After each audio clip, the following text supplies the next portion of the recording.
నమస్కారం ఘంటారావానికి స్వాగతం. ముందుగా ప్రధాన అంశాలు. తల్లినే శంకించిన వాళ్లకు రాష్ట్రంలో ఉండే అర్హత లేదన్న సీఎం. సోషల్ మీడియా సైకోల్ని ఉక్కుపాదంతో అణిచివేస్తామని హెచ్చరిక.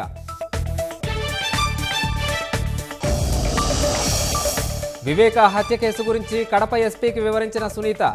వర్రా రవీందర్ రెడ్డి అసభ్యకర పోస్టులపైన చర్చ.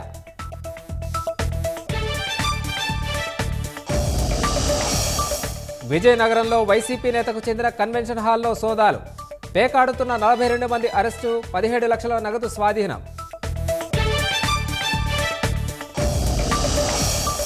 కడపలో భారీ వర్షానికి జలమయమైన రహదారులు. బస్టాండ్లోకి నీరు చేరి ప్రయాణికులకు ఇబ్బందులు.